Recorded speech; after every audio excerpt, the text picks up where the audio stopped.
Hi, everybody. This is Chris. Hey, Al, what time is it?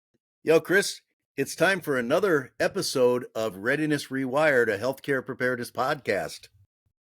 Awesome. And hey, we probably remind folks once again that Mike is not with us. Our third party of the three amigos here is still on assignment, and I think we've heard from Mike and expect maybe some conversations with him and a podcast, maybe even in January Yep. 2025. Yep. We're looking forward to getting him back in the saddle because our three-legged stool is kind of crooked and cockeyed and falls over once in a while without him. So that's with us, but our guests have been, we've continued to have a string of excellent guests, and you have another one for us today. I do. With us today is a good buddy of mine, and you've met him, and we've had some time spending with him, Josh Balk. Josh is the coordinator of emergency preparedness at OSF down in Peoria, Illinois. And I deal with Josh a lot through our regional hospital coordinating center, go down there to meetings. And I'll tell you, here's the thing with for our listeners, you know, I've reminded people before, I'm non-clinical, so I have to rely on, you know, clinical people all the time to get that piece because that's not me. And Chris, you and Mike, you know, I've done a lot of that. And Josh is another one that I have leaned on quite a bit to get some guidance, you know, so I know what I'm doing. Logistically and all that stuff, I'm golden, you know, but medically, I still need a little help. So we got Josh in here today, and one of the issues that Josh and I worked on at one of our hospitals was wet DECON. And I want to talk with Josh today and have us talk with him and hear our listeners talk about decontamination, you know, chemical, biological, and even, you know, dry decon, which is more you think of in my mind, you know, the radiological, but dry decon applies to, you know, some instances of chemical as well. So Josh, welcome. Anything you want to get us started off with? No, I appreciate the invitation. This is kind of cool. I do follow you guys on YouTube most of the time, so I do enjoy seeing your faces and listening to your conversation. So I greatly appreciate the invitation to be here today. Hey, we're happy to have you. So tell us a little bit about. Hey, Al, go ahead. Yeah. Actually, if you'll help, because you guys are in regular conversation, explain to me briefly what that regional hospital coordination center is in Illinois, because it's sort of unique. It's almost old school in its origin, but it's still alive and successful there. Mm-hmm. And I think that helps us set the stage because Josh has been involved with, and that's part of the resourcing in Illinois. Yeah, Josh, you want to? Yeah, absolutely. So Illinois is structured into what we call EMS regions. So my specific region, the region that our office covers, is IDPH EMS Region 2. Currently, I think we're sitting at, 22 hospitals. We are onboarding or reopening one potentially here in the near future, so it could be back up to 23. But there's always flux in that world, and there has been for the almost 13 years that I've been here now. But long story short, we are a little old school in kind of how we manage things. I think the state's currently split up into either 13 or 14 EMS regions. I'm sure someone will correct me on that number at some point in time. But we cover the only thing we really cover is IDPH EMS Region 2, which is 18 counties, 22 hospitals, about 1 million in population. Maybe something that's a little unique to our region per se is that we still run a medical response team. That is comprised of predominantly nurses and physicians, but we do have respiratory therapists, we do have EMTs, we do have paramedics. We have a whole slew of, I have a farm tech, I have a pharmacist that will help out occasionally and all that. So, like I said, one of the things that's unique to us is running this team, and our job is to go out and mitigate the response at the site. So decompress the hospitals, or maybe not even necessarily decompress them, but provide better coordination, transportation, and disseminate the patients out across the larger vast of hospitals rather than just overloading one central, or which could be a potentially critical access hospital. So really, you're not an administrative element. You're an operational element. Yes. And so really, when we talk about hazmat, that's not an academic thing. That's really a functional, deployable thing that you not only do as an operational element, but you also do education, I'm sure, and training in your region.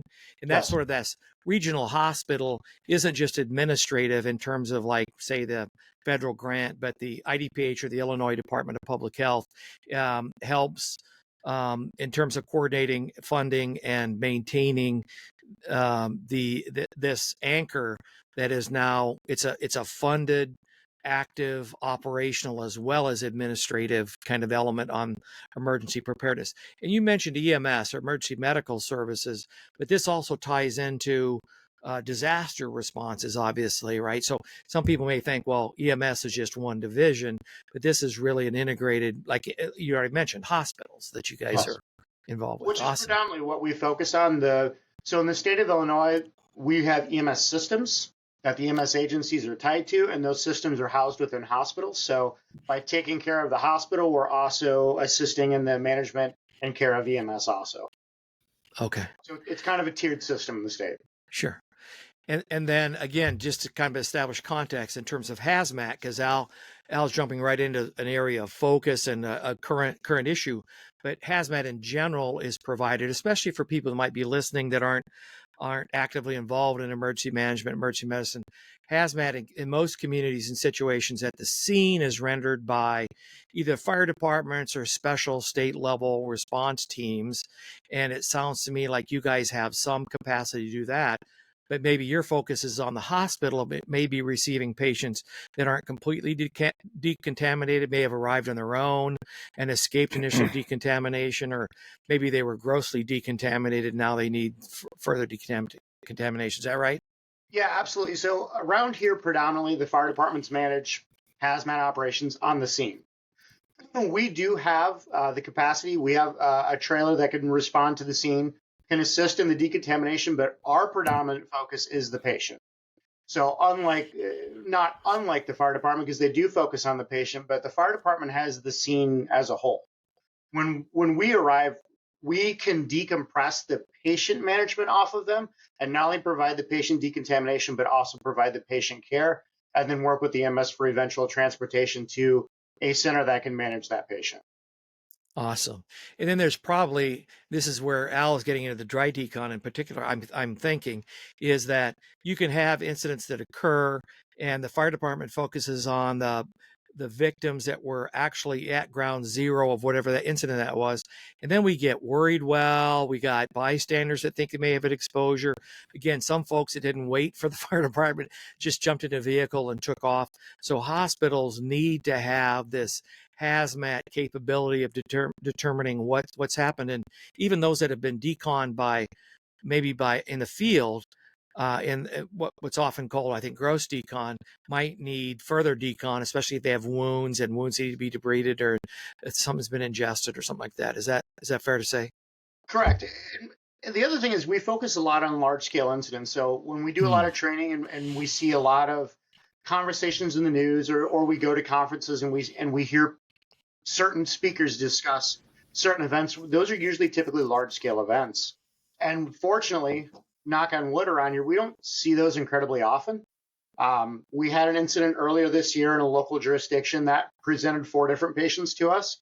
But still, at the end of the day, those are considered very small events. Right. And so our predominant decontamination is in the 1s, 2s, maybe upwards of a 4 occasionally, but it's the onesie, twosie type instance that we see, that we've seen 7 times this year already, just in this, well, granted, we're finishing out this calendar year, but just in the last 12 months, we've had 7 different decontamination events. So what kind of large-scale decon events are you guys preparing for? What sort of incidents would precipitate those kind of casualties? Chlorine's a big one. There's a little town just west of here called Mapleton.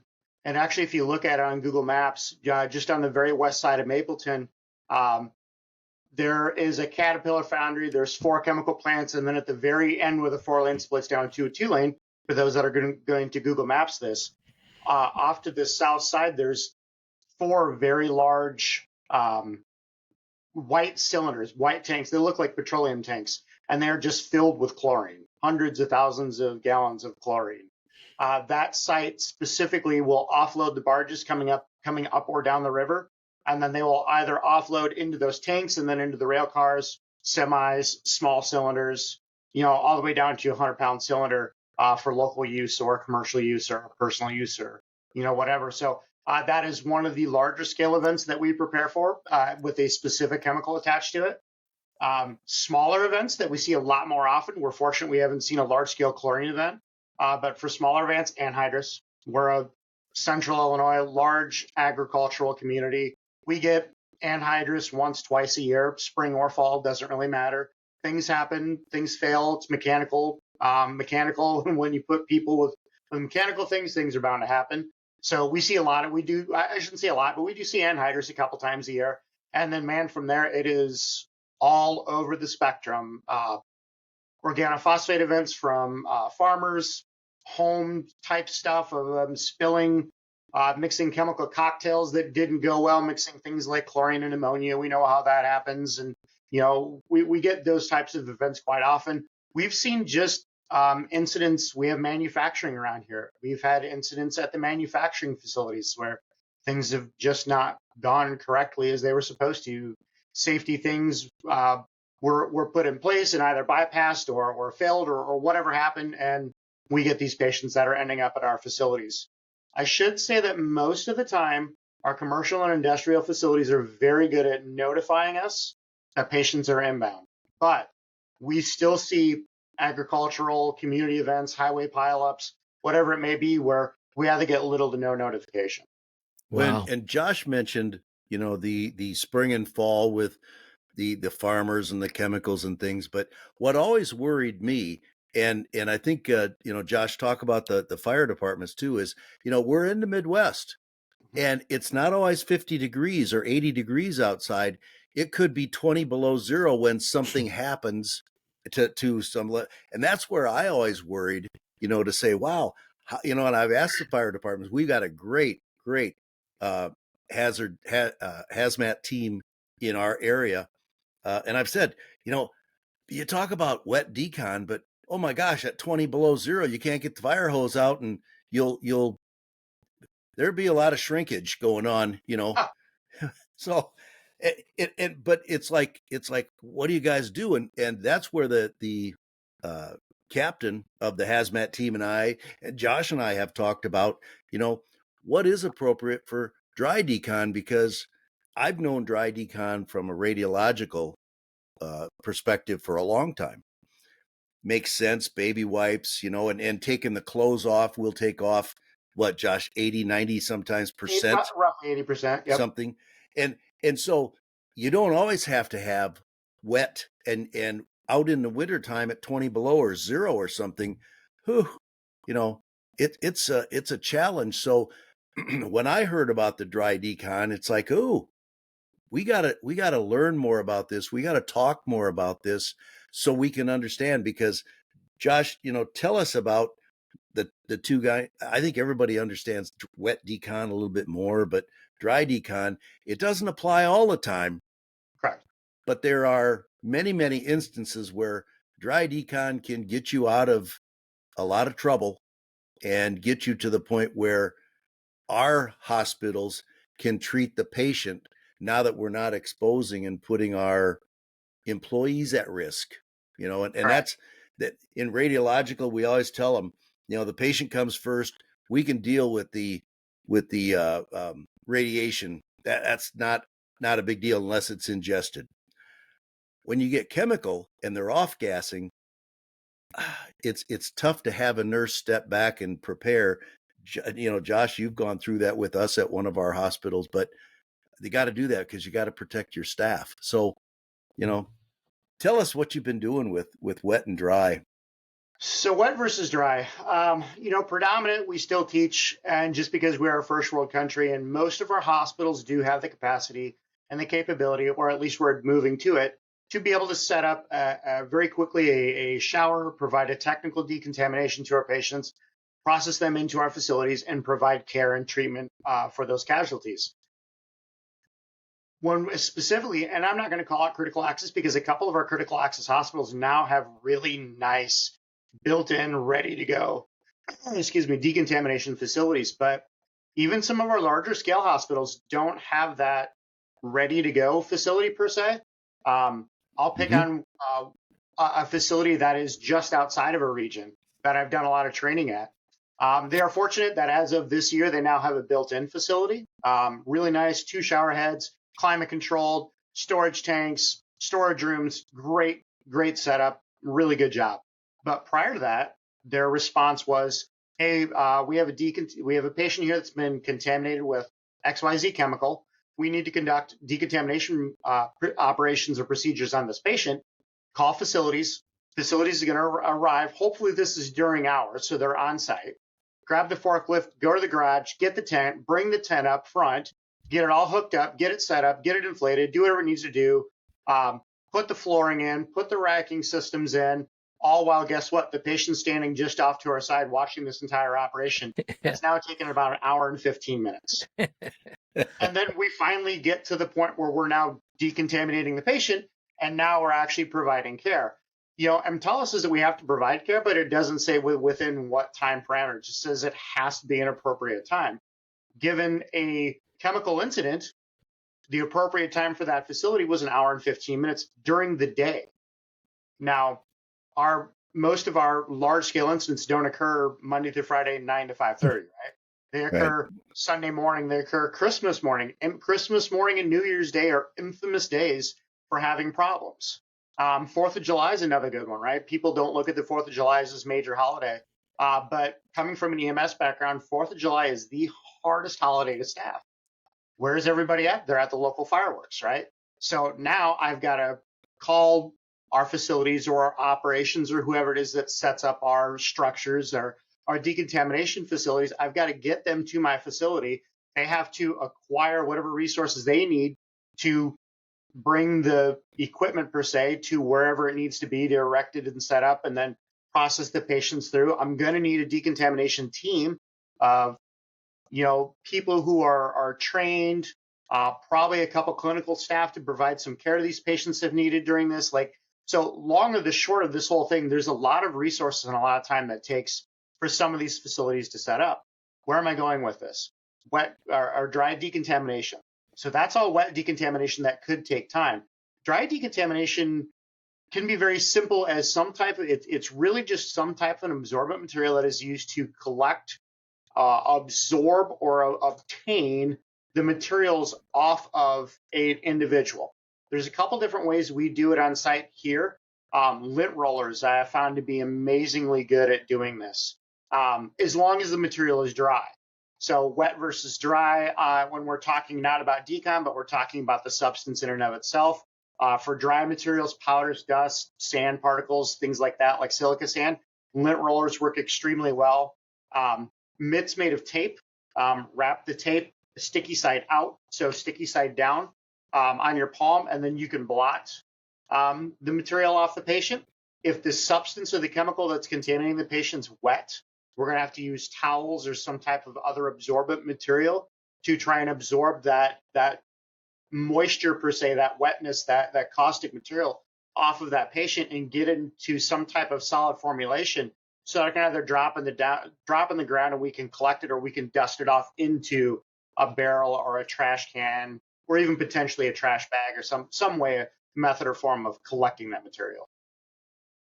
Now, going to what Al said, what we can do, and one of the bridges that we have made over the years between wet and dry, is to conduct a dry decontamination to start with. So these facilities that take an hour, half hour, whatever it is, time to set up their structures, erect their tent, get everything plumbed and hooked up and all that, it's kind of unfair and kind of sucks just to have the patient standing over the side not providing anything other than just watching them and being like, hey, you good? I know you're not doing well, but we're working towards it, right? Well, the way we could work towards it is provide, we're a hospital, we have linens, we have towels. Throw some towels at them and start wiping that material off of them, starting with the face and kind of working down in the front part of their chest, down to their belly and things like that. One of the things that we focus on a lot with chemicals is that off-gassing that we had kind of talked about earlier. that if we can get the face clean, chest, neck, hands, things that are going to be close to our face clean, it should help to reduce the off-gassing and the absorption or consumption of some of that contaminating material. And the other thing is temperature. As Al alluded to, that temperature, we have a temperature regulation for decontamination that we have to abide by. There's technically two standards here in the state of Illinois. ANSI, American National Standards Institute, they require tepid water. That is between 60 and 100 degrees, right? That's a fairly large frame of temperature parameter to live within. In the state of Illinois, we have EMSC EDAP, so Emergency Medical Service for Children, and under that is a accrediting and credentialing body called EDAP, Emergency Department Approved for Pediatrics. They have their recommendation for pediatrics between 98 and 110 degrees. So, okay, we live in a litigious world. Let's combine two of those over the top of each other. We have a 3-degree temperature range, 98, 99, and 100 degrees. We just set it at 100 degrees. It's easy for everybody to remember.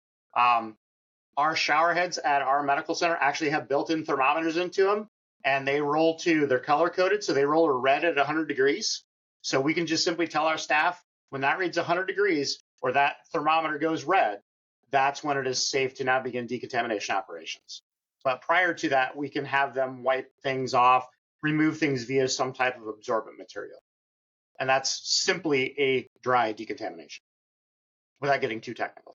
Right. And it makes great sense when you talk about like broken glass and debris, if anything has been involved with a fall or explosion or something like that as well. So, yeah, it certainly makes like it's time sensitive. And as you had mentioned, and I think that federal research has suggested that the things short of putting water or fluid on a person does a lot of the initial decontamination. So, and I think that as people look at, well, what do we need to do for temperatures for showers? You certainly don't want it, even though most of us like to take a hot shower, we probably don't want to see pores opening up and people absorbing more. But you do, I mean, if their body temperature is that, it makes sense not to make them hypothermic, and you shouldn't be opening up more pores and should be comfortable enough to get their shower done, right? Correct. So, like, trying to combat, there is something that we call wash-in. So in the chemical world, wash-in is where we are actually inducing more porous materials to open up, and we are allowing the body to absorb more of that material than it probably would normally by increasing the temperature. Like you alluded to, Chris, it opens up the pores of the body, allows the body to absorb more of that material, and that's called a wash-in. We are doing that in and of ourselves because we are increasing the temperature in the environment, which is forcing the body to actually combat itself to try and cool down by opening up the pores. And then it's also taking the blood and it's forcing it closer to the surface of the skin to try and vent off some of that extra heat. But by also bringing that blood closer to the surface of the skin, the blood is then absorbing some of those chemicals that are on the surface of the skin, and that is a wash-in. Now, on the flip coin, to try and reduce that temperature, now we're trying to stave off hypothermia, which is honestly just as bad. So you have a chemical patient who's now critically ill, maybe even on the verge of some type of toxic exposure, and now we're also forcing the body to work extra hard to maintain that body temperature, and we're reducing hypothermia in these patients. So neither of those two, the wash-in or the hypothermia, are good, and that's why with temperatures we try and stay in that 100-degree range roughly to try and stave off wash-in, but also stave off hypothermia. So it's important to kind of stay in that, that's the real therapeutic parameter is right in there. As best we can, yeah. So I just want to go back, and we're talking about gross decon, which is just initial, whatever you can do to get the stuff off. And then technical decon, which is for hospitals, for example, we don't want people coming in and having chemicals on them where they're contaminated and they go into an ER room, which is a fairly small room, and then having issues with the staff as well, right? Or they may have wounds that are covered in the field and they can't be really successfully cleaned or effectively cleaned in the field, and that requires a certain amount of this whole technical decon. Correct. The rule at most everywhere I teach is that irregardless of what type of decontamination has been done in the field, we are doing decontamination operations again, technical decontamination at the hospital. It's not because we don't trust whoever's in the field. It's just that the word decontamination has a whole variety of meanings. And there's hasty decontamination, there's gross decontamination, there's a technical decontamination. And even when you get into the technical decontamination, how beneficial, therapeutic, or effective that type of decontamination was is very subjective. So to try and stave all of that off and ensure the best effort to provide the safety and well-being of our staff, patients, visitors, clinicians, everybody who's in our facility, we redo decontamination operations again at our facility before the patient is actually moved into some type of clinical care environment. Okay. And maybe something else for those that are fairly new to what we're talking about, there's this idea of exposure versus contamination, that some exposures create injury and symptoms, but don't stay with the patient. They injure them and that dissipates, and then other things remain on them. And that, so radiation, like Al was talking about, could be that a person receives a substantial dose of radiation and makes them ill, but they themselves don't have any radioactive particles on them. And it's not just radiation, that has to do with different kinds of chemical exposures as well, right? Absolutely. That's where you have to understand the properties of the material that you are trying to decontaminate off of your patients. For example, a radiological isotope, where's it coming from? What event occurred that has brought this type of a radiological exposure to this patient? At TEDCON earlier this year, we did a scenario where a radiographic camera used for pipelines was dropped off the back of a truck during a pileup on a highway. When the camera hit the ground, it busted open. The source radiation was then exposed, and several people in the immediate area received large doses of radiation. Radiation is really just an active energy, and I am very fortunate in my area that I don't have to deal with radiation. We're not a reception community. We do have 3 nuclear power plant or nuclear facilities in our, 2 in our region, 1 just outside of our region by 20 miles. But the reception community is in our region. So we have these facilities in our general area. We just don't have to deal with it.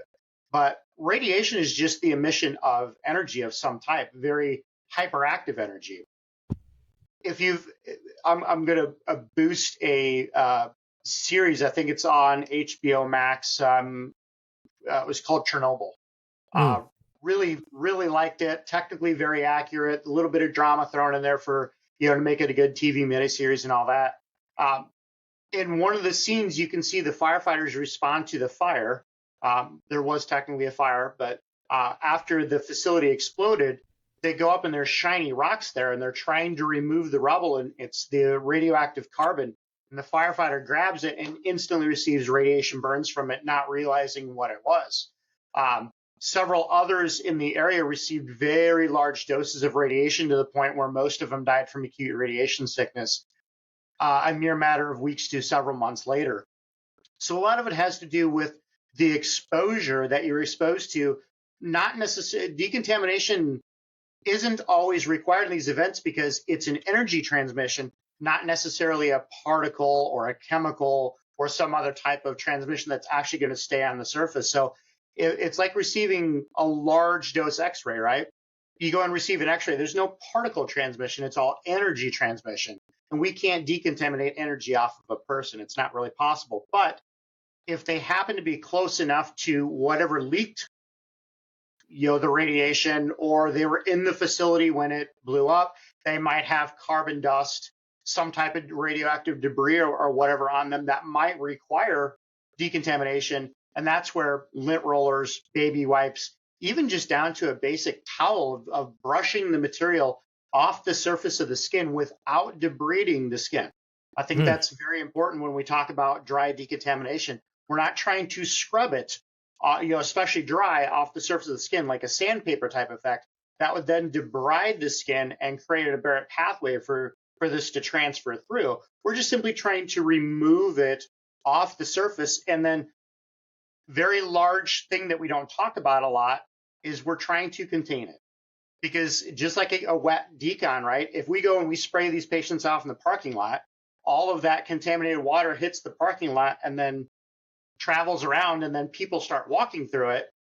We're cross-contaminating people with a chemical that were not originally contaminated. So dry decontamination is the same effort. We want to get it off, but we don't want to debride the skin, and we don't want to aerosolize this material either.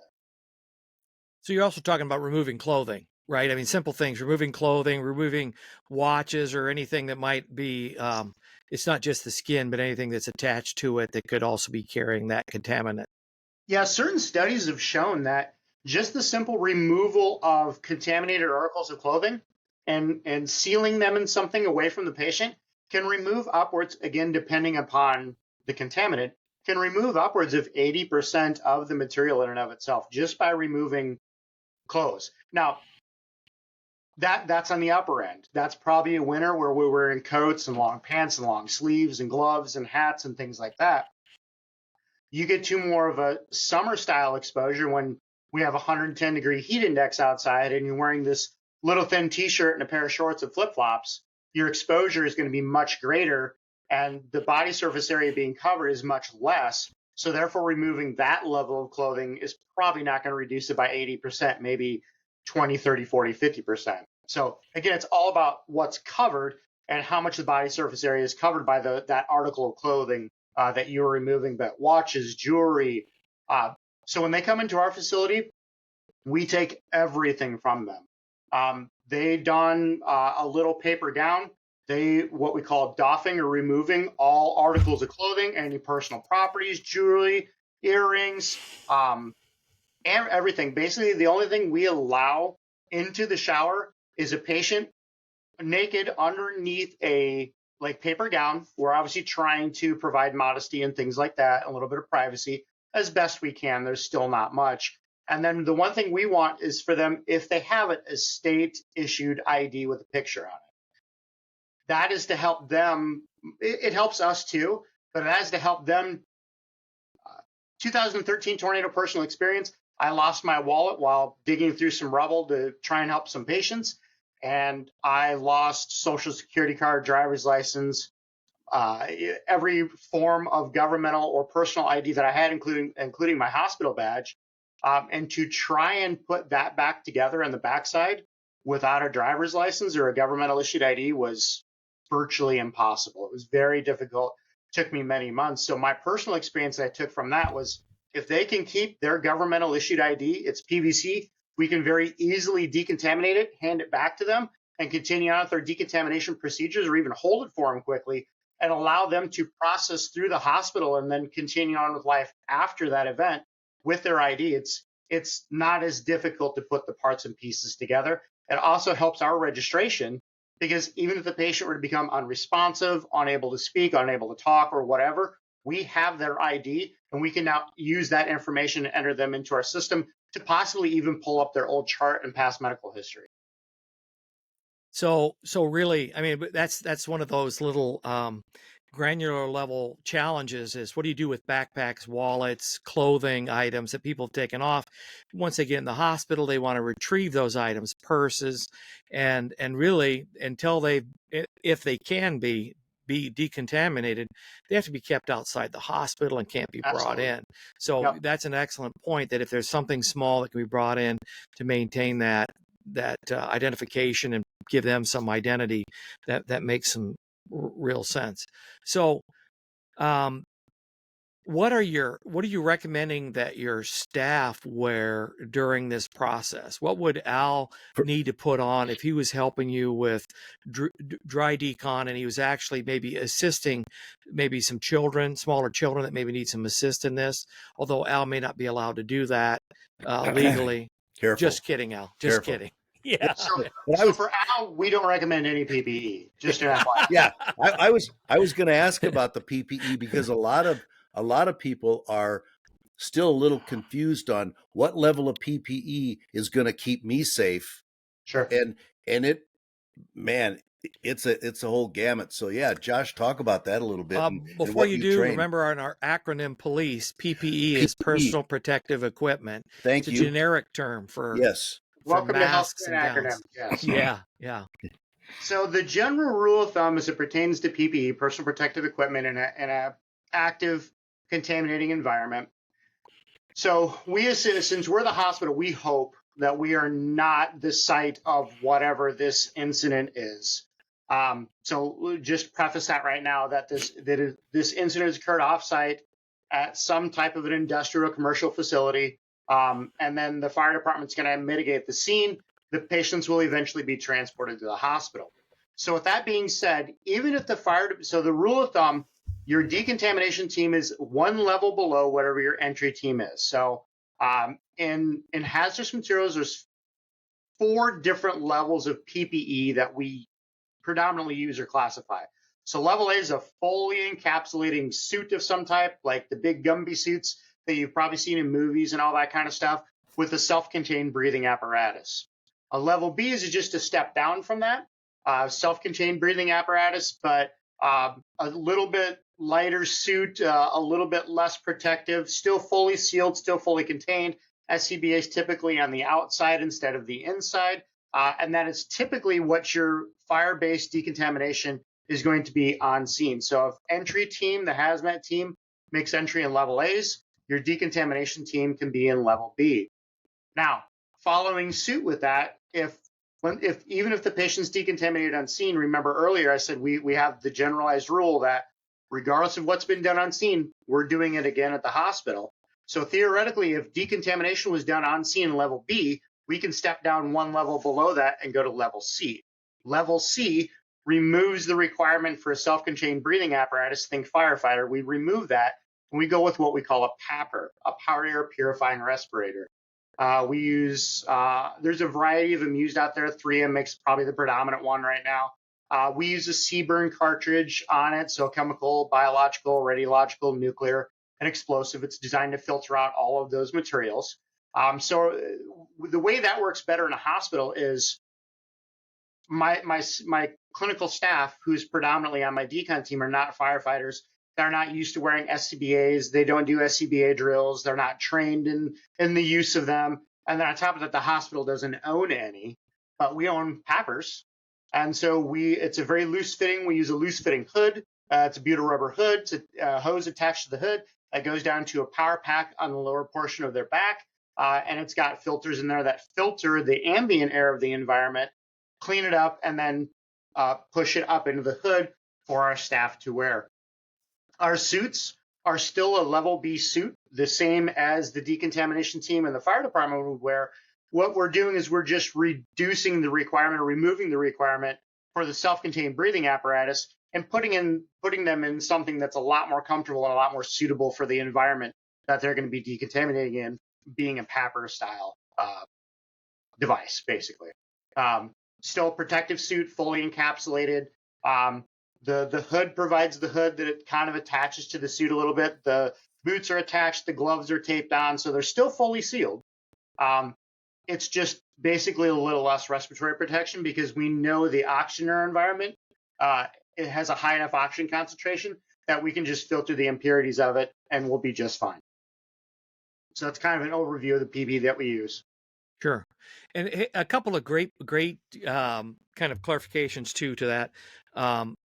So the hospital becomes the first receiver, not the first responder. Correct. When it happens somewhere else, and so hospitals are subject to OSHA first receiver laws, and in some cases, like states may have some additional restrictions on what you need to do for precautions and training and so on. In addition to the PAPR, the powered air purifying respirator, some hospitals have cappers, which have the filter in the helmet, but those are usually not chemical filters, right? They're more akin to the N95, which for particle protection is great, for biological protection maybe, but not so good for chemicals unless you have a specifically rated filter in that helmet, and you'd need to know that. I don't think you can just open up the helmet and try to figure that out. Is that right?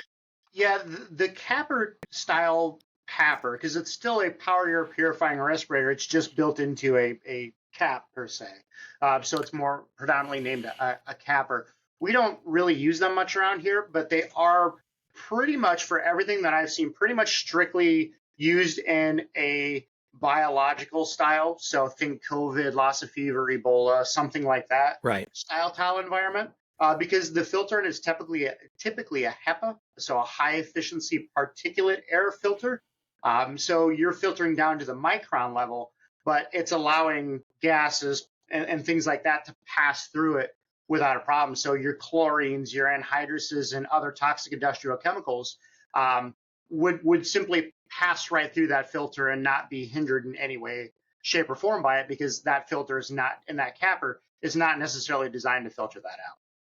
So there are, and just because I've had to deal with this, there are some hospitals that have, especially during COVID, acquired a lot of cappers, Yeah, and for biological protection, they're great. And then now they've been subjected to some pharmaceutical legislation about what you need to have to deal with some of the powdered elements of sure. chemotherapy and so on. And again, they have to work, because I know initially there was some advice, some technical consultants that were saying, "Oh yeah, the capper's fine." Some of them are rated for nuisance level protection, which is, it's sort of like a courtesy carbon filter, but it's still not really protective, truly protective. Is that fair to say? So be very Yeah, careful about correct. cappers for that, right? So what I'll say, just to kind of make that overarching, understand the materials that you are dealing with, the materials that are in your environment, the materials that are in your communities. Um, you know, go to your local EMA. So in the state of Illinois, I'm pretty sure this is universal. We have tier 2 reports that all of our industrial facilities that house chemicals beyond a certain threshold have to report the quantities, the styles, the types, where the safety measures, emergency phone contacts, all of that to our local EMA.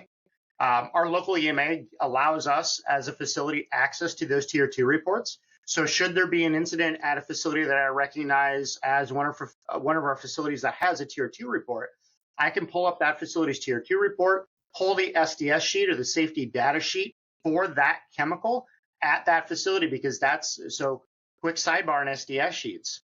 You have to pull if you're really going to use the SDS sheet, you have to pull the SDS sheet from the facility or the location that the chemical was spilled, released, or the contaminant is at. Just because I pull a SDS sheet for lithium bromide, which is actually a substance that's used in the water treatment facilities around here, each of them have different concentrations and use it at different levels. There's different forms. And in fact, we also use lithium bromide at our facility in the steam pipes to reduce the calcification in the piping. It's above what we could use in water. That's a non-potable water system that's used for that steam. But that just goes to show you that between my medical center and the 2 different water treatment plants that are very close to me here, we have different ranges of concentrations and forms of materials used. Even though they're all called lithium bromide, they're still very much different. So I think you have to have that information specific to the contaminants that are in your community to make the best efforts to provide the PPE to your staff for your facility. One of the other things that was actually just completed here last year, that's been an absolute wealth of information for us. The 3 counties got together and provided and it literally just slipped my mind.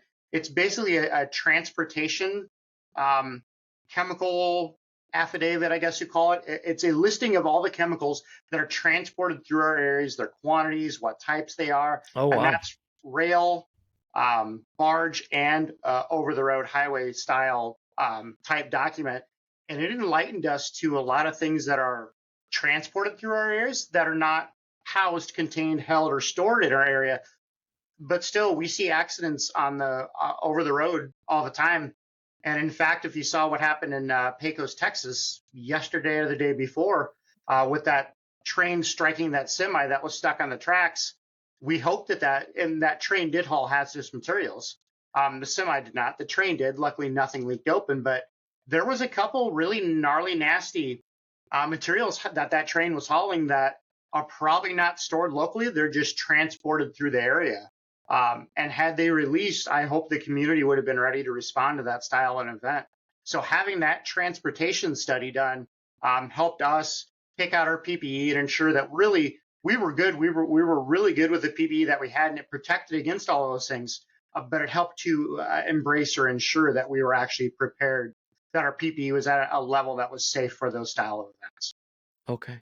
Hey, maybe a way, because of sort of time constraints too, because it's a real interesting topic we could spend a lot more time on. But Al, what do you think about us just taking an incident and kind of listening to Josh explain kind of when he comes in and what he recommends to the hospital, and the incident I was going to provide, one that's fairly common in the Midwest.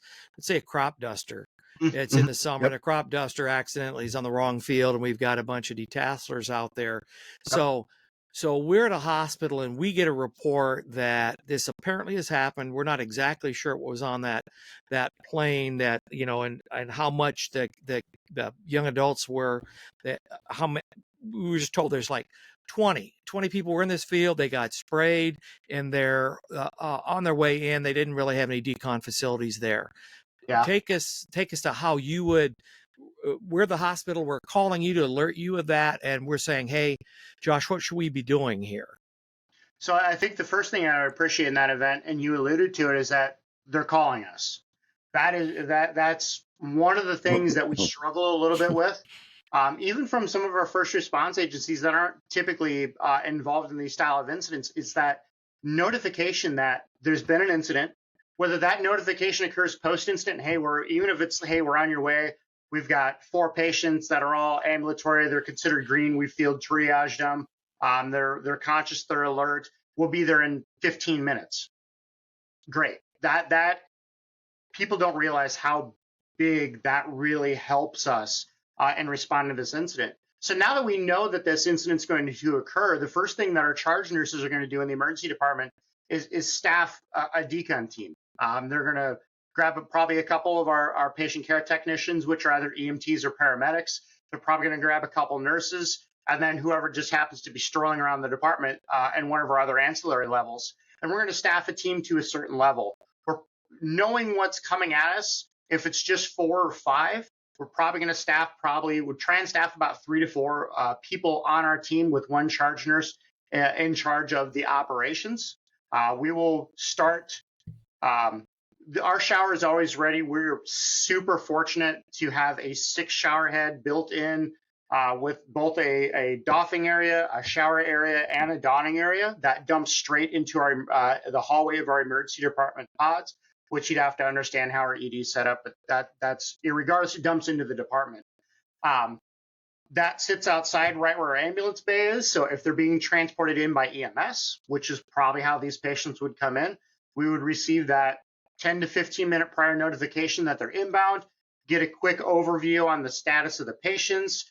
Hopefully, it would be awesome if we could figure out what the contaminating chemical is, but crop dusters, FAA regs, airports, that's going to take some time to try and track that down. And the chemical is probably going to be known after we get done doing decon, but probably not prior to, because it's just a short time frame. But nonetheless, it's probably going to be an organophosphate-based pesticide or herbicide, which means it's long and the short, it's not going to be water reactive, and it's very easy to decontaminate for the most part. Get in the showers, make sure the 6 shower heads turn on, that they run, make sure that we can reach an operating temperature, and make sure that the water is draining down the drain. Talking about our conversation probably prior to recording of flooding departments and things like that, our tank does have an auto failover system that once it reaches its 330 gallon capacity, it auto fails over into the sanitary sewer. We are very fortunate that the amount of chemical that we're going to be dealing with is probably extremely small. So the contaminating amount in the field, now onto the body surface area of the patient, given 15, 20 minutes to evaporate, drip off, be wiped off by the sheets on the cot or the towels or whatever they've been given, or just simply once they arrive, that we doff them out of their clothes or remove the clothes and bag them all up. That's removing 80% of the contaminant. So people will ask, well, 330 gallons of water, contaminant, there's not much. And if you knew what we shoved down the drain every day, it's way worse. But long story short, once we know that the showers are ready to go and operational, now process in, our staff's going to have to start putting on their PPE. We're a level B suit with a PAPR made by 3M Breathe Easy Sebring cartridges. Takes about 12 to 15 minutes to put on. We will notify if they're coming in by EMS staff to hold the patient in their ambulance until we come out. Our staff will come out in PPE to receive that patient from them. Then we will take them in. If they have not been doffed out of their clothes, we will do it once we hit the shower. Provide them a minimum of a 5-minute shower. We will scrub them head to toe, very methodical process, working all the way down from the head down to the toes, down to the arms. The reason we start at the head is that off-gassing, clear breathing, things like that. And then past that point, each patient will receive a minimum 5-minute shower. They'll go over, still within our shower, to the donning area where they will be dried off, put on some type of either hospital gown or some type of paper scrub, and then they will be processed into the ER and into a clinical environment past that point. Once we are done doing the decon, our staff will decontaminate themselves, doff out of their PPE, leave it right there, and I handle everything else from there. I'll handle the cleanup of the PPE, the cleaning of the shower, and also what to do with the contaminated water in the tank. No small job, but and probably underappreciated.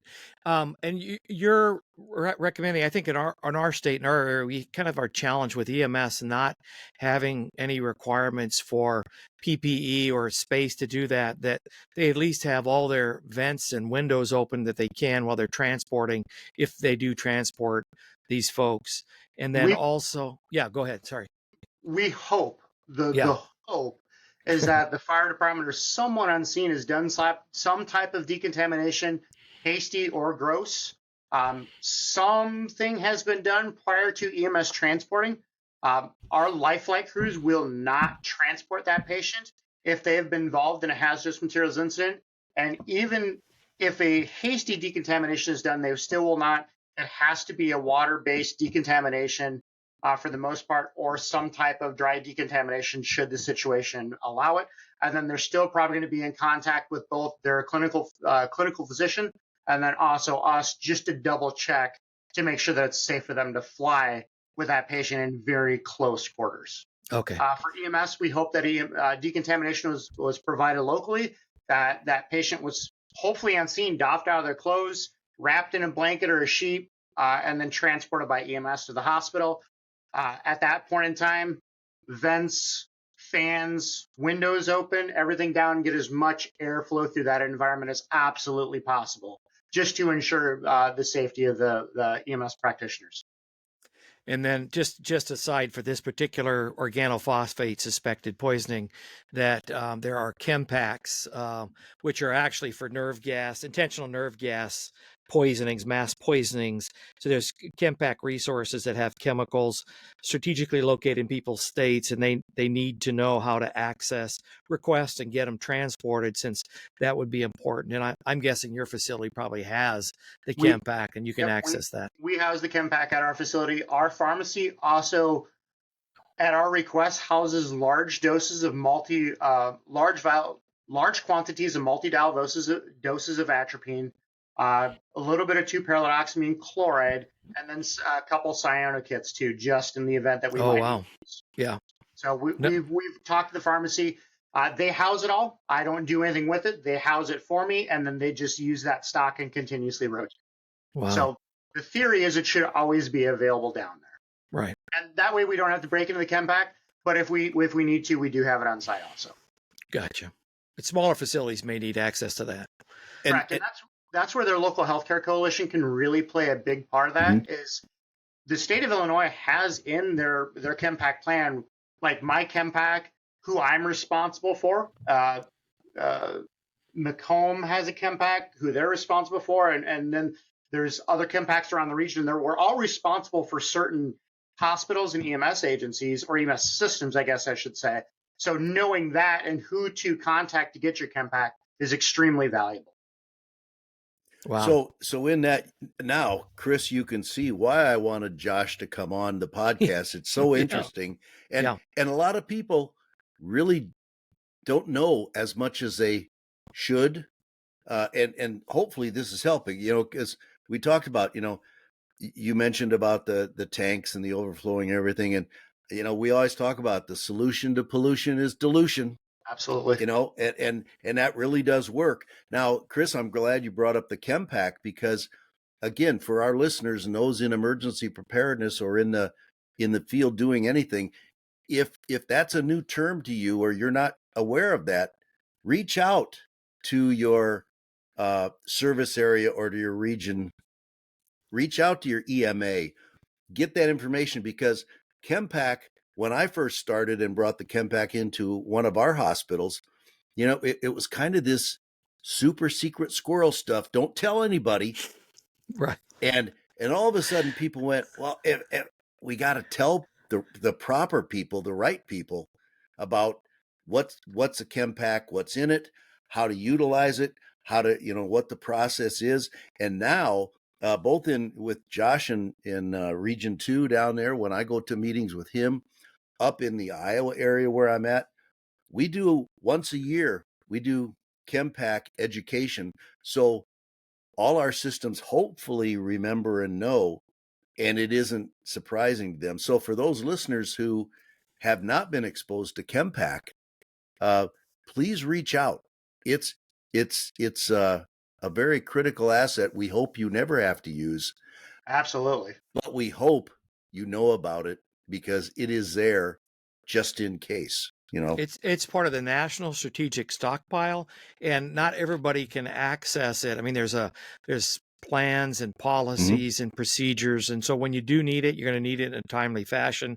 Yep. And you need to know about it beforehand. So, like everything in emergency management, the time not to meet and learn about it is at the disaster. You need to do that beforehand. And Yeah. again, it's a great opportunity to have this conversation, Josh. I certainly appreciate it. Al, any other final thoughts or comments for our listeners? No, those were my final, thoughts. Thank you again, Josh, for Absolutely. joining us.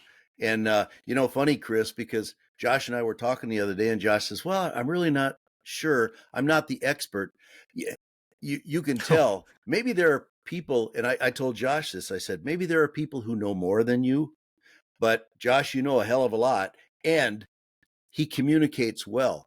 I've run into some people that know a lot, but they can't communicate. And so for our listeners, they go, well, I just spent 45 or 50 minutes and I don't understand what the hell they were talking about. I think out of this podcast, there's been some really good information. Lots of good stuff. That everybody can go back and kind of put in their box to check and move forward with. So Josh, thank you for joining us. Really, really appreciate it.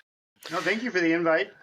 Like I said, I'm probably not the predominant expert on this. I've acquired a little bit of information over the years that I do enjoy sharing with other people.